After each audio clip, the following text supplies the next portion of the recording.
I guess I can give a small garden update. There's really not that much to update.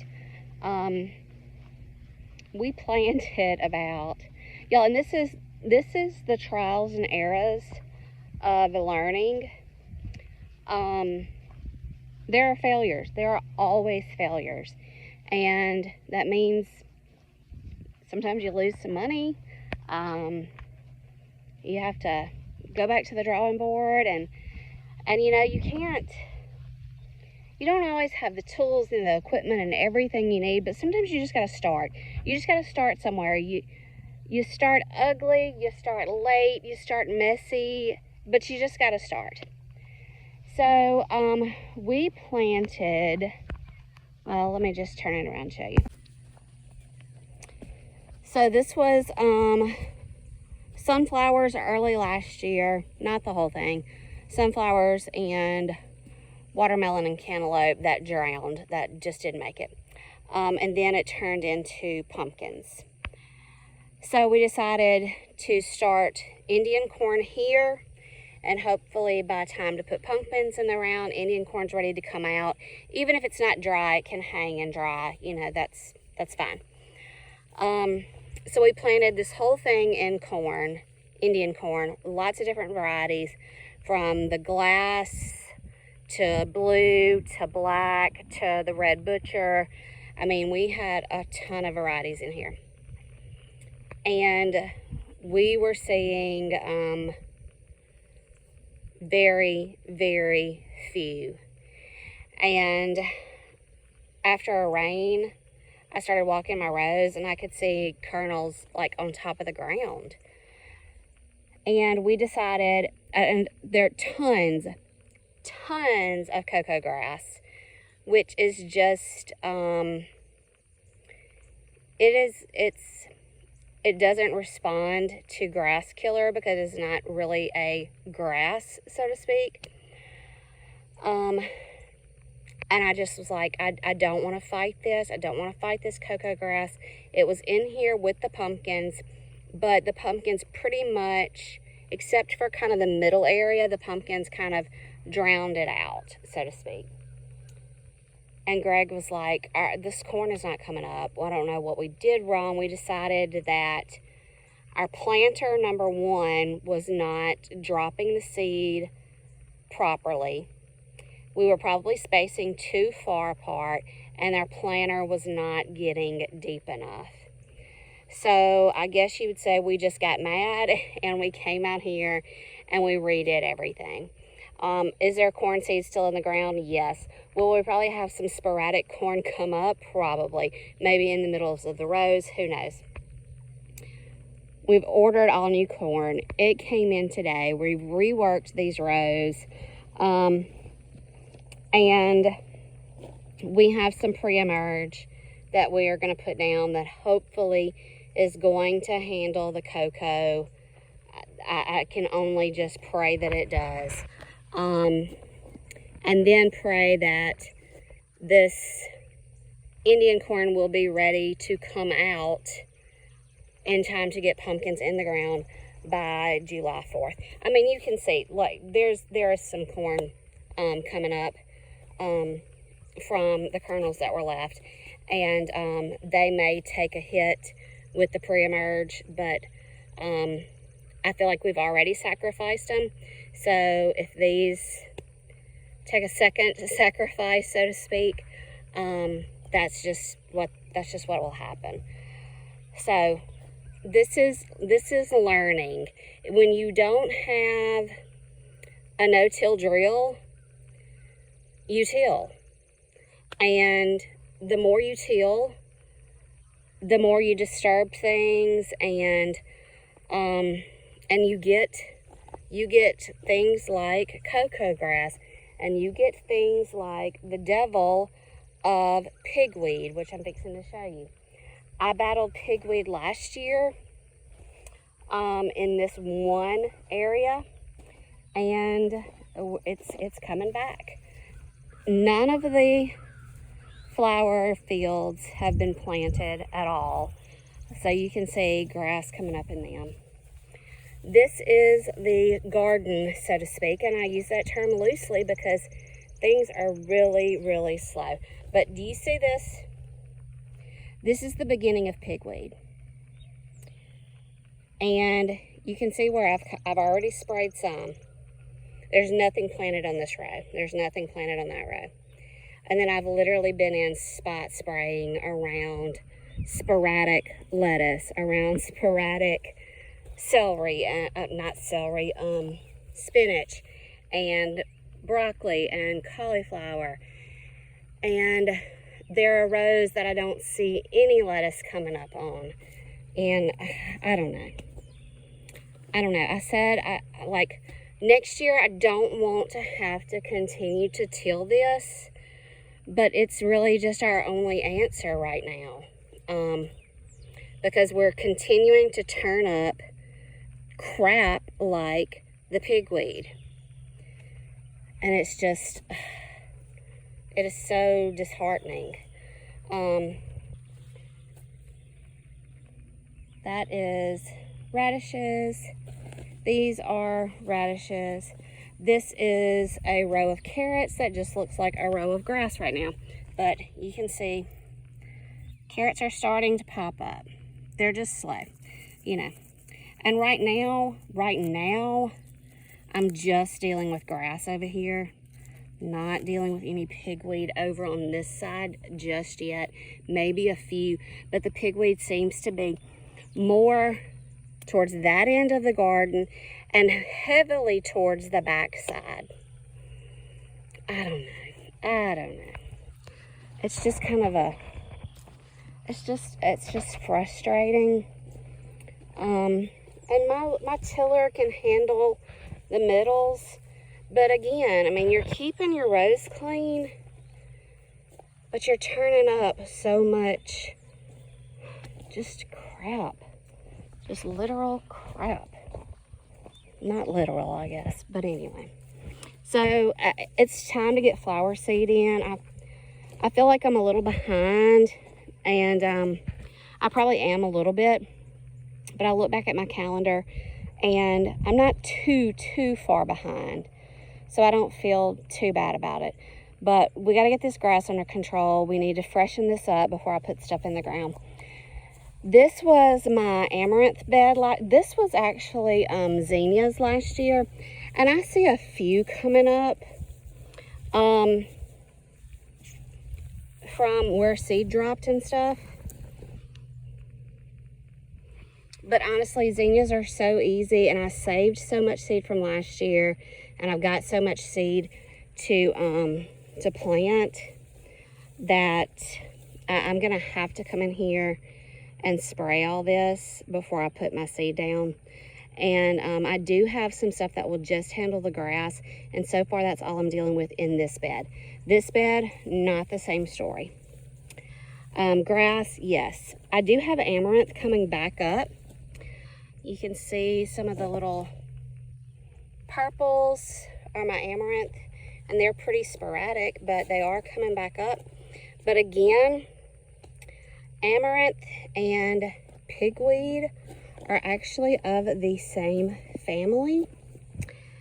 And when you have some green amaranth, it's kind of hard to tell the difference until you touch it, and your pigweed is going to have thorns. So see right here in this bed, pigweed. So I'm really torn on whether to come in here and spray the whole bed. It's pretty heavy down there. I don't know why these ends of the garden and the flower beds have more than anywhere else, but anyway. I don't know whether to spray the whole bed and just kill the amaranth that's coming up and just plant all new, or come in and spot spray. I don't know. It's April 16th, and nobody told Mother Nature that the wind was supposed to quit blowing.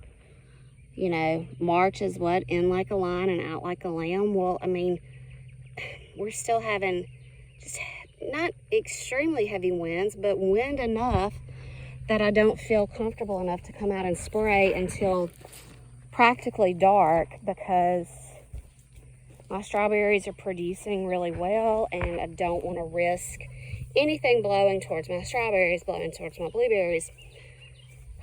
Nothing here, but there's pigweed coming up on this end. Ugh, it's just so frustrating. Nothing here, nothing in any of the flowers, except my yarrow from last year.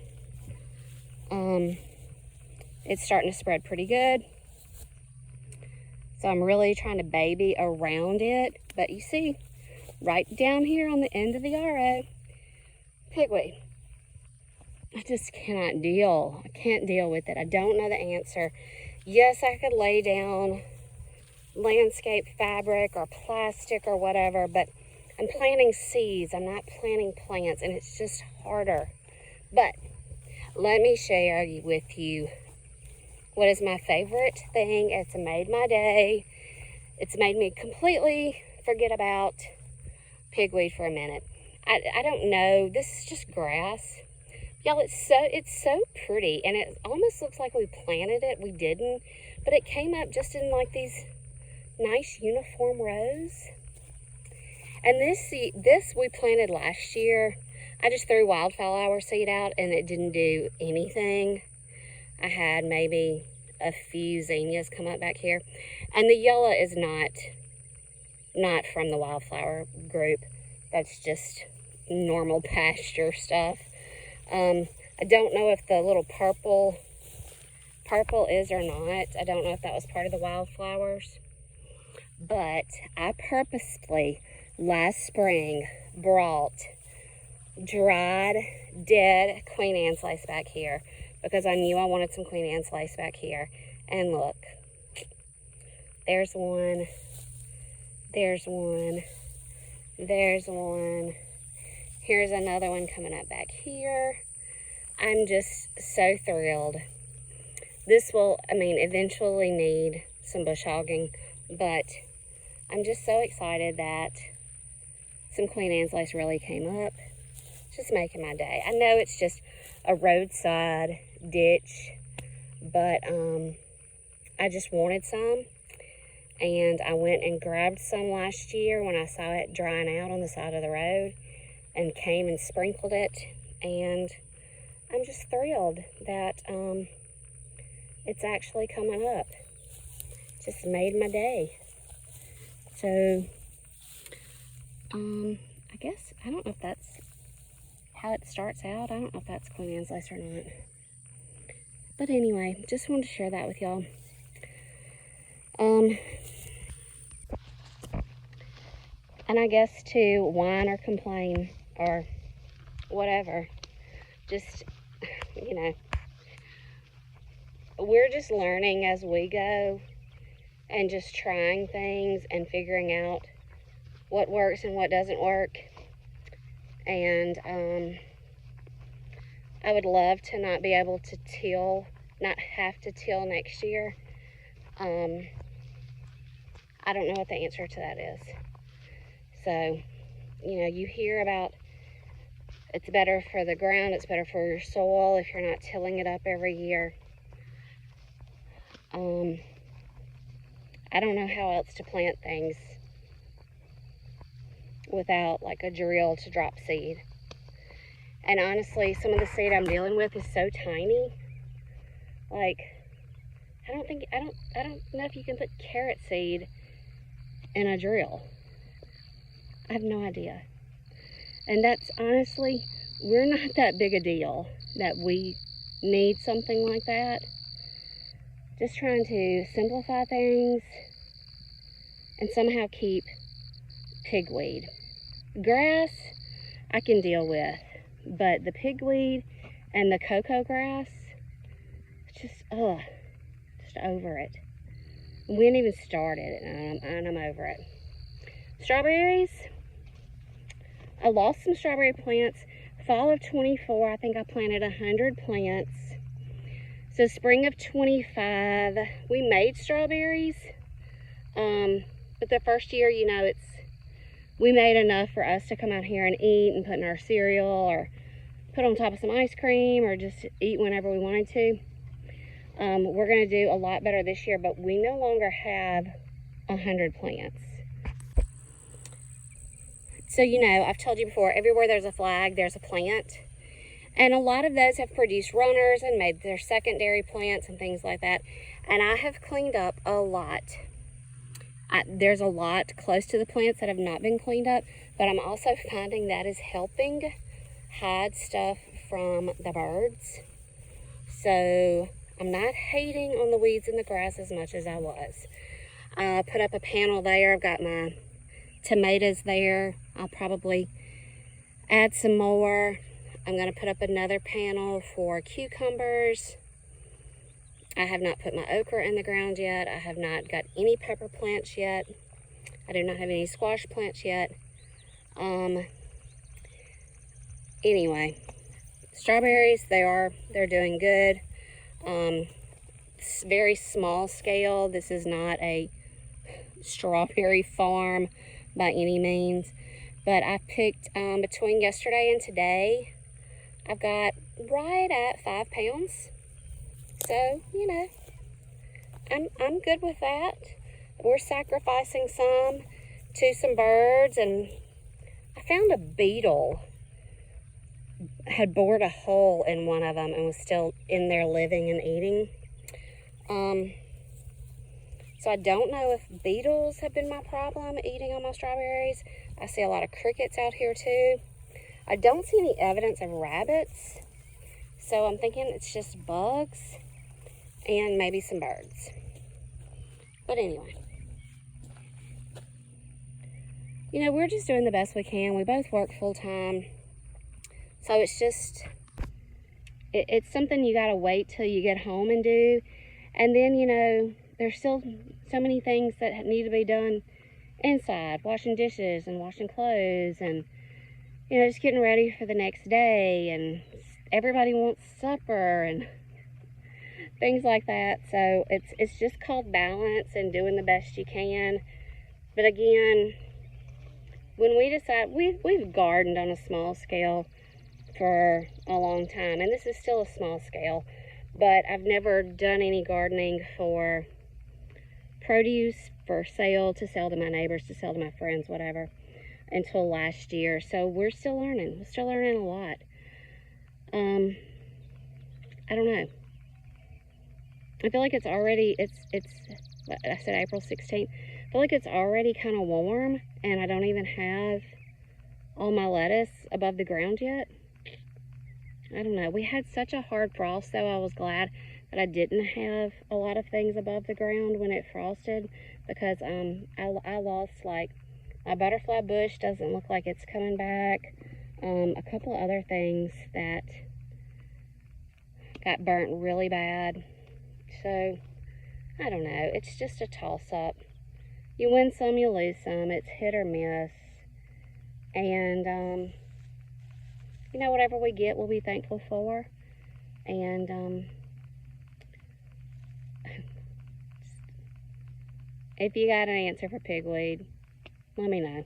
Like, I don't know. Pigweed and,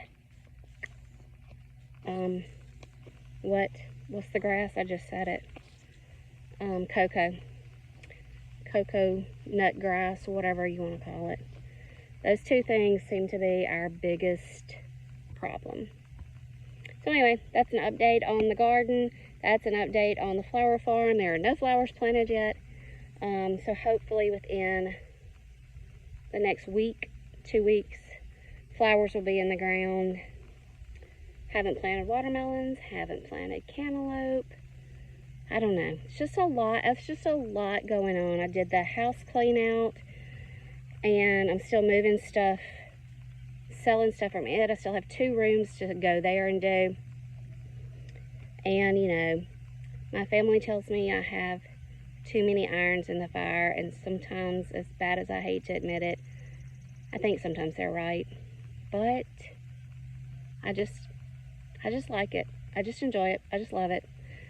So anyway, I'll keep on keeping on until I can't keep on no more. Thanks for watching.